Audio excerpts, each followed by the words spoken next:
What's up guys, my name's Brandon, and after years of leaks and rumors, the second generation iPhone SE is finally here. And in this video, I'm gonna cover everything you need to know before you buy one, because even though the price is compelling, it's not going to deliver in every category and might not be the phone for you. So we have a lot to cover, so let's just jump in. So first things first, the name. So it's called just iPhone SE. So it's not iPhone 9, it's not iPhone SE 2, although it is the second generation iPhone SE and the successor to the original SE, of course, that was released back in March of 2016. But the name is just going to be iPhone SE. And as is tradition with the iPhone SE line, Apple is all about putting the flagship power into an older, smaller design. So we get the A13 Bionic chip, which is the same chipset found in the iPhone 11 and the 11 Pro and 11 Pro Max. And all of that is packed inside of the iPhone 8 body. That iPhone 8 body, of course, is comprised of a 4.7-inch Retina HD display with a resolution of 1334 by 750 at 326 pixels per inch. Now we also get the P3 wide color gamut, True Tone, Dolby Vision and HDR10 support, and a max brightness of 625 nits. So the resolution is lower than that of the iPhone XR, but as we always say, it's Apple. They make some of the best looking LCD displays on the market, so it's not like the quality is going to be terrible. It's just not going to be something you sit there and compare to like an OLED screen or the iPhone 11 screen or anything like that. This is a budget device, and I'm sure that most people looking to buy this do not care at all if it has an OLED display. Now it features an all glass front and back with an aluminum frame. It's IP67 water and dust resistant and has a home button with Touch ID. All of that is just like the iPhone 8. Now we get three color options in black, product red, and white. And the front bezels are going to be all black on all three colors, including white. So you can see here on my iPhone 8,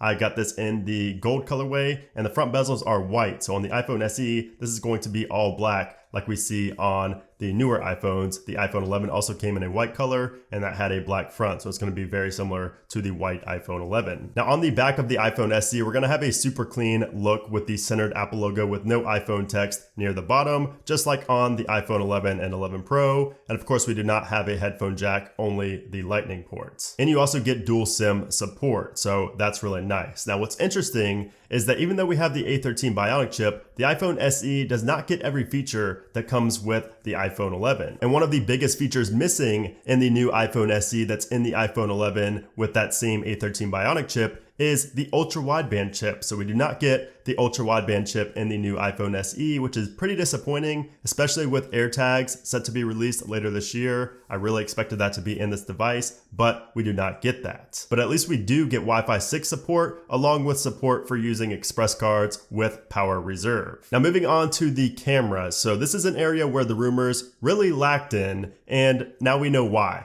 That's because it's exactly the same as the iPhone 8. So we have a single firing 12 megapixel wide angle camera with an f1.8 aperture, and it can shoot video in up to 4K 60 FPS. Now, unlike the iPhone 8, the new SE can take portrait mode photos of people, and that's thanks to the new A13 chip inside, which does also bring next generation Smart HDR for better balancing in photos and videos. So we saw the first gen Smart HDR with the iPhone XR and XS and XS Max, and that made your photos and videos look a lot better just from having Smart HDR. So I can't wait to see how the photos and videos turn out on the new iPhone SE, because I think a lot of people are going to sleep on it, and it's going to pretty much impress a lot of people, I think. Now, of course, just like the compromise earlier with no ultra wideband chip, there's also a compromise in the camera, and that's that the new iPhone SE will not include night mode or audio zoom. So these are both features that we get on the iPhone 11 series with that same A13 chip, but we don't get those in the new SE. Now, as for the front-facing camera, we get a 7 megapixel f2.2 lens with the ability to take portrait selfies. Now, you're only gonna be able to shoot video in up to 1080p, so there's no 4K support for the front-facing camera, and there's also no Animoji or Memoji support, which is going to be very disappointing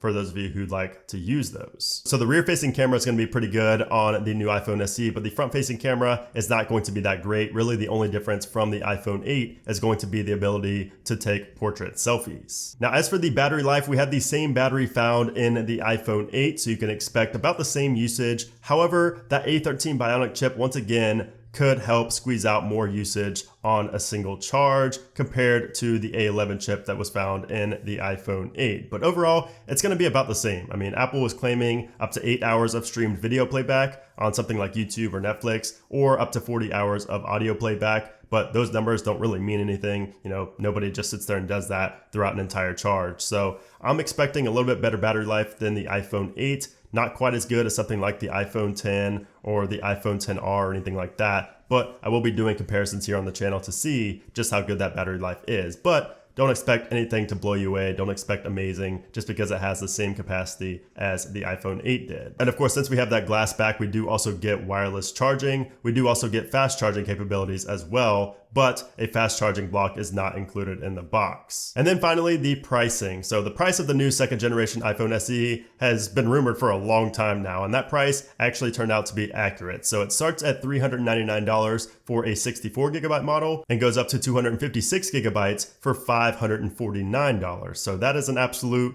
killer deal for a brand new iPhone in 2020. I don't care what the iPhone looks like. It's an iPhone, a brand new iPhone in 2020 for $400. This thing is going to sell like crazy. Now you can pre-order this new iPhone starting on Friday the 17th at 8 a.m. Eastern Standard Time, and they will be arriving at your doorstep next week. So now that you know everything about this new iPhone SE, let's discuss who should actually consider buying this device, because I think it's going to sell very well, but it's also not for everybody, and not everybody should be considering buying this. So first off, if you have an iPhone 10, a 10s, a 10R, an 11, or an 11 Pro, you really should not even be considering this for obvious reasons, unless you just really miss Touch ID and you don't like Face ID or something like that. There's really no other reason that you would want to go back to something like this. However, if you have an iPhone 8, an iPhone 7, an iPhone 6s, an iPhone 6, or even older, maybe a 5s or 5, you should strongly consider getting the brand new 2020 iPhone SE. You likely haven't upgraded in a few years because you can't justify spending close to $1,000 on a new iPhone. But with the new 2020 iPhone SE,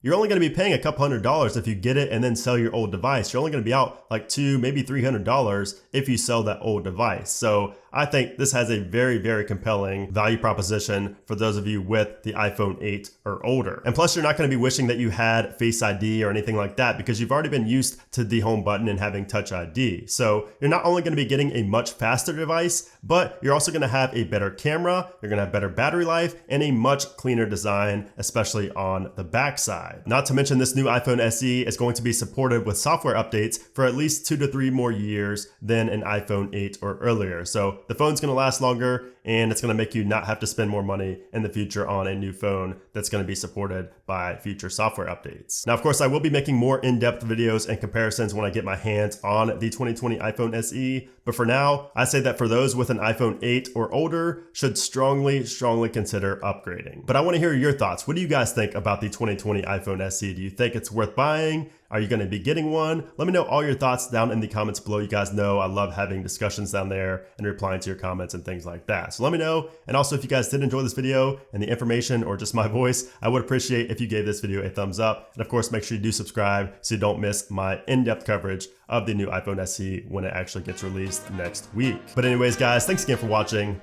and I'll see you soon.